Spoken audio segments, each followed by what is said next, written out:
Hi everyone and welcome back to my YouTube channel. I hope you're all doing well and have had a wonderful week. So today's video is going to be a how to elevate your style on a budget. Basically, these are just a few tips and tricks that I have learned over the years that I think have really contributed to the way I dress and elevated it and made it look more sophisticated. And I think that a lot of other people can benefit from these tips as well. So I am going to jump right into the first one before I keep babbling too long, and let's get into it. First up for me is the absolute most important one that I have on this list, and if you are going to take anything from this video, please let it be this. And it is very simple and it is very easy to stick to, and basically it is: please don't wear chipped nail polish, please don't walk around with uneven fingernails, and for goodness sake, if an acrylic or an overlay falls off, go and get it fixed. I don't understand why ladies are walking around with a nail missing for 6 weeks until they get their next appointment, or why a nail hasn't been filed down if it's uneven and broken, and why the other nails have not been made the same length. And of course, chipped nails, just, I have a grudge against chipped nails. They are absolutely not my favorite things at all, and I just cannot stand it when I see a beautifully dressed woman wearing chip nail polish. So that is my first piece of advice. A well manicured hand does wonders, and it just makes you look so much more put together, like you make so much more effort for the way you dress. And I think that that is super important because, of course, appearance is a first impression, and the way you look is going to tell people something about you. Next up is having a good quality belt. Now, I think having belts is really important for a multitude of reasons, but basically I really like belts as a feature to cinch in the waist and create more of a defined figure. And I think that most women are looking for this, so it is a great way to do that. I especially like to wear my belts over a blazer. I just really like the way it elevates the look, makes it more interesting, and it's just so sassy. I really like it. The other thing I think with a belt is that, especially if I'm wearing trousers, it just brings a look together. And oftentimes if I'm wearing jeans with a really pretty top or something, I actually feel like something's missing if I'm not wearing a belt, and I'm inclined to put one on simply just for the aesthetic of it. So I think a good quality belt, one that doesn't easily like tear or ripple, you know, where the leather sort of looks crinkled, I think is really important. So if you can get your hands on a good quality belt, definitely do so. I promise it will change the game for you. So the next tip that I want to talk to you guys about is leaving the house with creased or crinkled clothing. Guys, please don't do this. It's not a good look. It is a schlep, I know, having to iron our clothes, but it really does speak about who you are as a person, how disciplined you are, the kind of motivation that you have, and the way that you want to be presented to the world. So please iron your clothes. A tip that I have to kind of avoid materials that crease a lot, because unfortunately there are those fabrics where it doesn't matter what you do, it's going to crease by the time you leave the house, is very simple. And I did actually show this in one of my previous videos, but I'm going to show you again. And it is when you are in store, obviously you can't do this if you're shopping online, but in store, if you take a fabric and you kind of just scrunch it like this in a fist, pretty tight, and let go, you will then see how easily that material will crinkle or crumple. And if it has already creased quite badly in that fist that you've pulled, you know that you're going to struggle with that item in terms of it creasing by the time you get to your destination, if you've been in a car or sitting or whatever the case may be.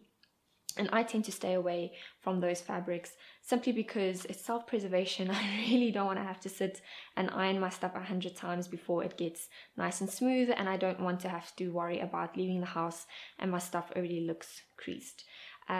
Fabrics like linen do that, and I know that linen is a really nice lightweight material, but I personally would prefer to keep that for a holiday. I think that, you know, wearing more relaxed fabrics in that setting looks better. But if you're in the city or in your hometown or wherever you are, and it's just your day-to-day, I would say stay away from fabrics that tend to do that. So I wanted to talk to you guys about jewelry for a moment. Now on Instagram, TikTok, YouTube, Pinterest, you name it, I am seeing a really big trend for a couple of different things, and I wanted to talk about them and just kind of explain my viewpoints on them. So the first one is chunky, plastic, very colorful looking jewelry, and to me that almost looks childlike. No offense to anybody who likes that, but that is just my view on it. The other thing that I have seen a great deal of is really heavy layering, whether that be rings, necklaces, or bangles, and that is also something I'm seeing all over the place. And with both of these trends, I think that they are very eclectic. I think that they are very style specific, but I also think that for the average person, they're also kind of not that attractive. I, for one, would not be able to pull off those looks with my personal style. And I think for most people, or for a lot of people, it would be better to wear jewelry that complements each other. So I'm not saying don't layer, I'm not saying don't buy into those trends, but maybe do it in a more subtle way. So for me personally, I will only layer 2 necklaces together. I will wear rings, lots of them, but I like to keep them with the same color tone. I like them to not be too chunky or too thick, and if I'm going to wear like a chunky piece, that must be like the statement or the star of the show. I'm also not somebody who particularly likes wearing bangles or anything on my wrists. That's just personal preference. But if I were to wear something, I would maybe wear a bunch of gold ones that are a bit thinner and don't look too in your face. I just think that that is a more elevated way of styling jewelry. So I'm not saying don't layer, I'm not saying don't get nice, interesting, cool pieces, but think about how you're styling them and how that fits in with your personal style. So if you have a really eclectic style, go for it. If you really boho and that whole mix of jewelry looks good, do it. I'm not saying don't do it, but I just think for someone who dresses like me or has a more minimal style, those trends don't really work for us. And as I say, just think about the way you pairing stuff and make sure that they complement each other instead of clashing and overpowering everything else that you are wearing. The last tip that I have for you guys is about handbags. Now, this tip is a pretty simple one, but I think it is very important and sometimes can be overlooked. And it is making sure that your handbag matches the tones of your outfits. So obviously, I understand the concept of having a bag that works as a pop of color to a very simple outfit. I also understand the concept of using your accessories to color block. I think both of those are really beautiful when they're thought out and well executed. However, I think a lot of people don't always think about that, and sometimes their bags don't match what they're wearing. So an example of this is a really dumb example, but it's to kind of illustrate what I'm trying to say. So a lady is wearing a red top, she has a brown belt and black sneakers on, and then she goes and puts a nude bag with that outfit.